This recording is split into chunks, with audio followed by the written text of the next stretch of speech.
In the past, the human element discussion was concerned with the professional development of seafarers and their behaviour as these affected the safe and efficient operations of a ship. In a sense, seafarers were seen as part of the ship.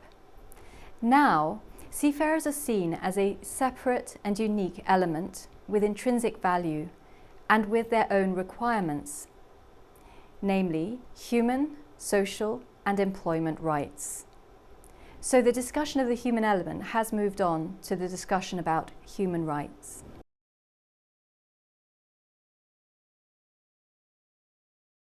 There are 4 organisations who are leading the human rights discussion.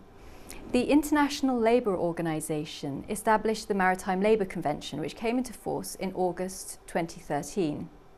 This establishes some human rights and some employment and social rights for seafarers.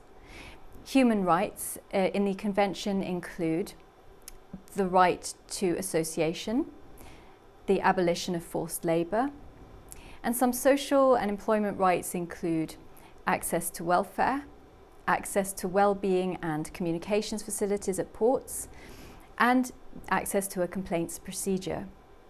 Secondly, Seafarers' Rights International was an organisation that was set up in 2010 to address the complex legal area of seafarers' rights. It is a complex area of law due to the transnational nature of a seafarer's work and the multiple stakeholders who are involved in a shipping operation. Seafarers' Rights International conducts research and surveys and also carries out training. Thirdly, maritime security associations and shipping associations have worked together to create standards for the use of privately contracted armed guards on ships transiting the high-risk area of the Indian Ocean to protect those ships against Somali pirates. The standard ISO 28007 and the rules for the use of force are designed to safeguard the crew and anybody else met on the high seas, including fishermen and pirates. The standards focus on self-defense and on the preservation of life, rather than on aggression and the taking of life. Fourthly, and most recently, the Human Rights at Sea initiative.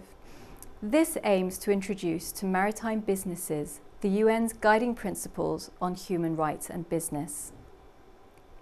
The initiative focuses on seafarers, but also on port workers and on workers in the wider supply chain, and also on the general public, anybody who might be affected by maritime operations. Partners in the initiative are creating documentation that will enable maritime companies to comply with the UN guiding principles and to audit themselves against these principles.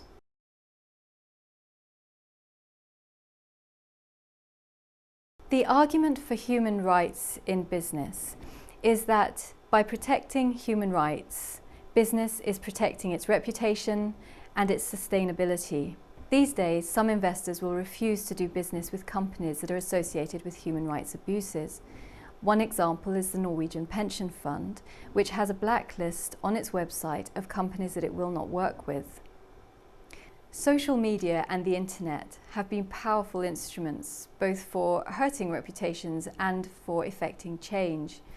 Aggrieved individuals and professional groups, activist groups, can effect change through awareness campaigns. One example in the shipping industry is within the shipbreaking sector. Activist groups have been able to lobby for increased health and safety conditions at shipbreaking yards for the workers in those yards.